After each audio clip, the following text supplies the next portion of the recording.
bentar, tadi loh Bu yang saya mau bicara tadi loh Bu. Oh ini tadi aku yang monggo. Saya siapkan waktu Anda depannya. Jadi loh Bu, saya itu pengen cerita gitu tentang anak murid saya. Kenapa murid Anda? Murid Anda ya? Jadi gini Bu, hari Jumat itu minggu yang kapan ya? 2 minggu yang lalu kayaknya Bu. Oke. 2 minggu yang lalu itu saya itu kan mendapat berita hari Jumat itu bahwa anak murid saya itu satu ada yang kecelakaan. Sebenarnya jatuh sendiri, tapi memang perginya sama teman-temannya. Ya. Kebetulan dia naik sepeda motor sendiri. Ya. Jatuh, terus ternyata dia itu ada permasalahan lecet-lecet biasa lah ya, dan di pergelangan tangan kanannya sendiri Bu. Itu Iya. kalau saya info dari temannya itu katanya retak. Dokter sebenarnya menyarankan operasi, tapi kan memang gimana ya Bu, untuk terkait pelaksanaan operasi itu kan dari mereka sendiri ya, dari keluarganya sendiri, kita tidak bisa ikut memaksa atau bagaimana. Kita cuma yang menyarankan saja. Akhirnya saya pada Jumat siangnya dapat kabar, kebetulan masih ada kegiatan di sekolah, baru selesai maghrib saya ke sana dengan ditemani juga oleh rekan guru.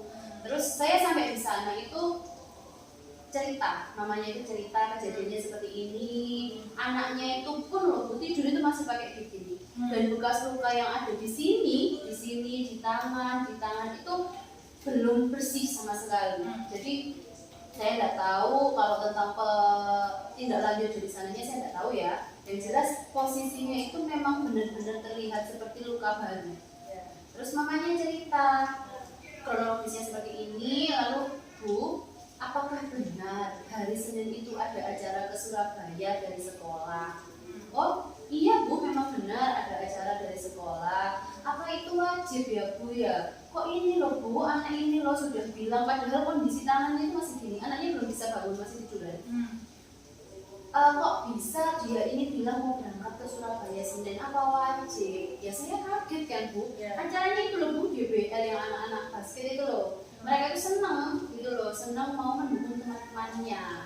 Nah padahal kan tidak ada kewajiban sama sekali kan dari sekolah. Terus ternyata dia sudah daftar, tetap kekeh, Ma aku berangkat Senin, berangkat ke Surabaya. Loh mamanya loh, ya gak usah lah kondisi tanganmu kayak seperti itu gitu loh. Jadi tidak memungkinkan sekali dia untuk berangkat. Dari situ akhirnya saya kan juga memahami, oh berarti anak ini Senin tidak masuk. Dari mamanya pun juga gitu, biar istirahat dulu pun nanti saya kirim suratnya. Oh iya tidak apa-apa. Lalu pada hari Senin setelah upacara itu saya waktu itu sama siapa saya lupa, di pos satpam ada anak kelas saya yang kebetulan itu MIPA 1 juga. Lo mau ambil suratnya ini Tana? Lo enggak Bu, saya ambil suratnya Tito yang kemarin sudah WA saya, suratnya dititipkan di pos. Loh, nah terus ini enggak masuk. Loh masuk Bu, kenapa bikin surat? Lalu anaknya itu Ibu sudah berdiri di depan bis mau berangkat. Jadi posisinya dia ini ditutupi jaket. Ditutupi jaket. Saya ya aduh. Akhirnya saya cari kan anaknya. Ibu di sana, sudah di sana. Saya mencoba mencari dia, saya ketemu sama anaknya. Loh, kok kamu masuk? Iya Bu, saya mau ke Surabaya ikut DBL. Loh, Tana, kamu sudah berangkat atas sepengetahuan mamamu? Sudah. Kamu sudah berangkat atas izin mamamu? Saya sama mama sudah ada perjanjian Bu, pokoknya saya berangkat. Kok iso? Kok bisa antara ibu dan anak perjanjian gitu? Dari mana? Mungkin karena saya akhirnya kayak merasa tidak percaya gitu ya Bu ya. Kok saya ragu? Saya coba telepon mamanya, berkali-kali tidak nyambung. Akhirnya diangkat. Saya jelaskan, Bu, saya wali kelasnya yang kemarin sempat menghubungi Ibu. Mohon maaf, apakah putrinya memang diizinkan untuk sekolah dan berangkat ke Surabaya? Jadinya beliau, gini ya Bu, saya ceritakan. Jadi ibunya cerita Bu, kalau sebenarnya paginya itu mamanya itu tidak tahu kalau si anak ini sudah ganti baju, siap-siap mau sekolah karena tahunya pintu kamarnya ditutup. Anak ini masih punya adik SD, jadi mungkin kalau kita sendiri lah Bu ya, kita sendiri kan kalau pagi itu repot, entah yang disuruh si apa itu pasti ada. Nah, mamanya ini mungkin lebih prefer ke adiknya, karena adiknya masih SD. Sedangkan dipikir si anak ini sudah SMA dan tidak masuk sekolah. Jadi mungkin tidak ngecek kamarnya atau gimana. Mamanya itu tahunya, saya itu ya Bu, tahunya itu dari temannya yang pada saat itu datang jemput. Kebetulan kok anak yang jemput ini teman satu kelasnya juga, saya merasa dia punya tanggung jawab. Akhirnya dia jadi dia jadi kayak tidak mau berangkat kalau belum bercerita ke mamanya atau minta izin ke mamanya. Jadi anak ini nemui dulu mamanya, tante, apa benar sudah diizinkan untuk berangkat ke sekolah? Baru dari situ mamanya itu tahu kalau si anak ini tidak dilamar. Ternyata dia sudah pakai baju lengkap, sudah pakai tas, itu berdiri di depan rumah, di depan teras. Kebetulan rumahnya itu kan memang digunakan untuk produksi sepatu-sepatu gitu Bu. Jadi ada kerennya. Nah, jadi tidak kelihatan. Jadi anak itu berdiri di depan pagar itu tidak kelihatan kalau dari dalam, kecuali mamanya keluar. Loh, masuk tak? Loh iya tante, itu sudah di depan minta saya jemput, ini benar boleh berangkat datang gitu. Temennya itu gitu. Akhirnya mungkin ada beda pendapat, sampai anak ini dikasih tahu berkali-kali sama mamanya, tetap kekeh, aku pokoknya berangkat ke Surabaya. Akhirnya mamanya cuma bilang gini, mungkin saking janggal kali ya Bu ya, gini, nek kamu berangkat toh. Sing jelas mama tidak pernah mengizinkan kamu berangkat sekolah dan berangkat ke Surabaya. Terus akhirnya mamanya sampai bilang gini Bu, nek kalau kamu berangkat terjadi apa-apa, jangan pernah ada satu temanmu, bahkan gurumu pun yang telepon saya mengabarkan ada apa-apa terjadi ke kamu. Mamanya harus sampai kayak gitu. Coba mungkin kalau kita mikir ya Bu, harusnya mungkin responnya kita itu kan, oh berarti mama loh tidak setuju dan tidak ada respon sama sekali. Berarti kan anaknya, oh ya wis mah, kalau memang dia pengen sekolah ya wis mah aku tak sekolah aja, tapi aku tidak berangkat ke Surabaya. Tetap, iya mah, tidak apa-apa, aku tetap berangkat ke Surabaya. Jadi kekeh di situ itu temannya tetap, ayo wis berangkat. Akhirnya sampai di sekolah. Jadi di situ saya itu coba tanya ke anaknya lagi, perjanjian apa sih kamu maksud? Saya sudah telepon mamamu, ya ada Bu, pokoknya perjanjian khusus. Mamamu tidak bilang ada perjanjian apa-apa. Mamamu tidak mengizinkan kamu sekolah, apalagi berangkat ke Surabaya. Tapi loh Bu, saya mau, pokoknya saya mau berangkat. Terus mungkin saya tidak tahu ya Bu, yang saya lakukan itu benar atau salah. Saya sudah berkali-kali beberapa ngasih tahu ke dia, kok saya berangkat. Kamu namanya egois sama dirimu sendiri. Nanti kalau kesenggol teman, ada apa-apa sama tanganmu, bisa pakai. Itu nanti yang salah siapa? Bukan temanmu yang nyenggol, tapi kamu yang ikut. Sampai saya gitu kan. Terus akhirnya tidak apa-apa Bu, nanti dibantu jaga sama teman-teman. Padahal teman-temannya itu bilang sama saya, Bu, saya loh sudah WA di grup, sudah bilang kalau gak usah ikut, gak usah berangkat. Tapi anaknya tetap kekeh mau berangkat, tetap kekeh mau pergi. Akhirnya saya bilang gini, sampai beberapa kali saya mencoba meluluhkan hatinya tidak bisa. Saya pun juga mau marah sebenarnya Bu, tapi kan balik lagi kita sudah belajar KSE. Ya tidak mungkin saya marah-marah sama anak ini.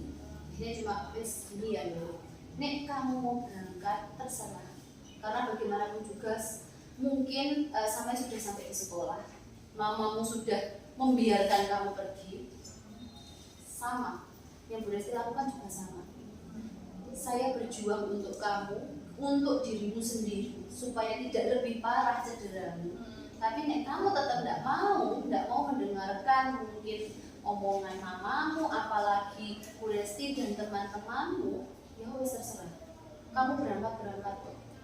Tapi kalau ada apa-apa, kayak kata mamamu, tanggung sendiri. Jangan menyalahkan temanmu, jangan mencari kambing hitam kalau kamu ada apa-apa. Ya dalam hati ya wis, semoga tidak ada apa-apa, pasti gitu. Tapi yang saya maksud tuh Bu, anak ini loh sudah kelas 11 SMA. Tapi posisi tangan masih dikit, tetap ngeyel berangkat DPR. Di sana kan tidak mungkin sih Bu, DPR mau diam duduk, ini kan tidak mungkin. Pasti jilat-jilat, bore-bore. hore-hore sama temannya, bergoyang-goyang senang-senang karena teriak-teriak. Yang saya pikirkan itu kok dia sudah sedewasa ini tapi belum bisa mengontrol emosinya sendiri, mengelola dirinya sendiri. Jadi saya tuh kayak ya Allah, mau dimarahin ya mungkin. Saat tahu kondisi tersebut, bagaimana perasaan panjenengan waktu itu? Apa yang tercerahkan di hatinya? Kalau pertama mangkel Bu, jujur mangkel dan jengkel. Kok ada anak sudah sedewasa ini tapi tidak bisa mikir ke arah situ, bahkan egois pada dirinya sendiri. Tapi balik lagi, di sisi lain saya juga mikir, mungkin dia mikirnya ini saatnya saya bersenang-senang bareng-bareng teman. Saya kepengen gini, saya kepengen gini. Ya mungkin dia pikiran itu. Nah, ya. mungkin akhirnya yang membuat dia jadi berangkat itu. Dengan dengan kasus tersebut, terus kemudian Anda ingin dari perasaan tersebut, terus Anda langsung marah, jengkel terhadap si anak ini. Lalu yang ingin jenengan capai setelah berbicara dengan saya nanti apa ya? Saya itu sebenarnya kepingin, kalau mengontrol orang lain tidak mungkin ya Bu, kita tidak mungkin bisa, hanya diri sendiri. Untuk merubah karakter juga bukan hal yang mudah. Tapi saya ingin mungkin lebih mengarahkan anak ini untuk tahu posisi dirinya, untuk mengerti keadaan dirinya sendiri, tidak egois untuk memaksakan kehendaknya saja. Jadi lebih mungkin saya ingin bisa membantu dia untuk mengelola emosionalnya dia lah. Jadi biar tidak lepas kontrol gitu loh Bu. Nah iya, tadi mendengar panjenengan tadi, terus memang anak ini punya istilahnya kompetensi sosial emosionalnya mungkin kurang. Kalau dinilai dari angka 1 sampai 10, kalau Anda menilai anak ini KSE-nya itu berapa? Di angka berapa? Kalau saya sih, menurut saya ya di 4, masih sangat rendah. Padahal udah dirinya sendiri loh Bu. Itu udah saya mengategorikan untuk dirinya sendiri. Iya. Terus kedepannya Anda ingin meningkatkan KSE anak ini jadi berapa? Setidaknya karena memang melihat anak ini juga usianya masih muda, mungkin di angka 7. Sudah lumayan bagus Bu. Iya Bu, saya pengen di situ. Angka 4 ke 7 paling enggak kan dia nanti punya nilai tersebut. Lalu setelah itu, dari cara-cara kita mengenali dari cara jenengan juga menindaklanjuti si anak, akhirnya juga si anak tetap berangkat. Otomatis kan hal ini tidak bisa kita biarkan begitu saja, supaya nanti tidak terulang kembali seperti ini. Nah, nanti panjenengan yang ingin jenengan lakukan ke si anak ini, apa yang ingin jenengan lakukan untuk rencana terdekat? Kalau saya sih mungkin iya Bu. Anak ini keras kepala menurut saya, keras kepala sekali, egois pada dirinya dan egois pada lingkungannya. Jadi mungkin saya pengennya mengenal dia lebih dekat, atau mengetahui latar belakang yang mungkin kenapa sih kok anak ini jadi keras kepala ini. Menurut saya pasti ada alasannya. Jadi mungkin ada hal yang harusnya dia dapatkan atau dia miliki, ternyata tidak bisa. Akhirnya dia keras kepala, dia egois, itu mungkin sebagai bentuk pelampiasan. Nah, saya ingin yang pertama saya lakukan itu adalah mengenal diri anak ini. Karena memang saya meskipun sebagai wali kelasnya baru kenal, baru tahu, dan baru mengajar pada semester ini. Ya. Anda sudah pernah berkomunikasi dengan orang tuanya ketika maksudnya bagaimana sikap anak ini di rumah? Belum. Karena memang waktu itu saya kesananya juga sudah hampir maghrib, jadi mau berlama-lama bertamu di rumah orang juga kok kayaknya kurang pantas gitu. Jadi saya memang pada saat kesana itu hanya menanyakan kondisinya, waktu habis kecelakaan itu gimana, kronologinya bagaimana, lalu pengobatannya bagaimana, itu saja. Kemudian dari identifikasinya masalah ini, otomatis kan memang kita perlu berkolaborasi dengan kedua orang tua ya. Nanti jenengan bisa berkolaborasi dengan kedua orang tua untuk bagaimana anak ini bisa sesuai seperti yang Anda inginkan. Seperti misalkan kompetensi sosial emosionalnya nanti gimana yang ingin Anda capai kepada si anak ini. Lalu apa ya yang ingin saya tanyakan di sini juga, nanti ke depannya itu Anda ketika apa istilahnya melihat anak ini, supaya anak ini itu nanti bisa menjadi lebih baik dari sebelumnya, itu apa rencana terdekat Anda, rencana yang ingin Anda lakukan secepatnya agar bisa terselesaikan? Mengajak bicara anaknya itu yang pertama, yang paling penting adalah saya ingin mengajak dia bicara. Lalu mungkin tidak menyalahkan, kalau menyalahkan nggak mungkin, jelas nanti anaknya pasti akan berontak. Saya ingin tanya dulu, kira-kira kelebihannya dari kejadian yang kemarin, kamu tetap berangkat dengan kondisi seperti ini, kelebihannya kamu dapat itu apa? Lalu saya pengen tahu lagi, kira-kira ada kelebihan kan ada kekurangan, kekurangannya apa? Apakah dia bisa mendefinisikan sendiri atau tidak? Lalu kira-kira manfaatnya lebih atau hal yang berpengaruh ke dia itu lebih banyak kelebihannya atau kekurangannya? Saya pengen, kalau saya menyarankan, saya menghukum itu kayaknya hanya akan membuat dia berontak. Jadi mungkin saya pengen dia itu sadar dengan sendirinya gitu. Kalau ternyata saya ini salah ya, saya harusnya seperti ini ya. Jadi bukan dia menjadi seperti yang saya inginkan, tapi memang saya punya harapan. Dia menjadi orang yang bisa menghargai dirinya sendiri. Intinya itu yang saya inginkan. Ya, supaya dia juga mengerti apa yang dia butuhkan dan tidak, istilahnya itu ya. Kemudian kan butuh waktu dong untuk menyadarkan seseorang, apalagi seorang anak remaja di usia belasan tahun. Otomatis dia membutuhkan istilah emosinya itu selalu bergejolak lah untuk apa itu istilahnya mengidentifikasi dirinya sendiri itu bagaimana, dia harus bersikap bagaimana, nanti bagaimana target panjenengan untuk bisa membuat anak ini istilahnya bisa lebih baik itu berapa waktu lama, waktu yang dibutuhkan. Sekali lagi kalau karakter kayaknya tidak bisa dirubah ya Bu, kalau bukan karena keinginannya dia sendiri. Jadi mungkin saya sedikit membutuhkan waktu yang lama untuk melihat hasilnya. Paling tidak harapan saya sebelum nanti dia masuk semester genap itu dia sudah mulai berubah, baik dari segi pikirnya untuk mengetahui dan lebih memilah lagi kira-kira ini perlu tidak ya saya lakukan, ini tidak perlu lah ya saya lakukan, untuk dia setidaknya bisa menghargai dirinya sendiri, tahu yang mungkin boleh dan mungkin tidak dilakukan untuk anak seusianya dia. Itu menurut saya. Gimana perasaannya Bu Lesti bercerita dengan saya, gimana perasaannya dengan setelah cerita sama saya dengan tentang si anak ini, terus kedepannya ini membuat anak ini menjadi lebih baik lagi dengan cara-cara yang sudah dengan sebutkan tadi, dengan cara-cara yang telah mungkin awalnya nggak muncul ide tersebut, terus kemudian akhirnya muncul ide tersebut agar bisa membuat si anak ini menjadi lebih baik lagi. Yang pertama ya pasti lega ya Bu. Jadi kan saya nggak jengkel sendiri. Jadi jengkelnya itu bisa lebih berkurang lah, karena mungkin saya sudah membagi cerita. Ya.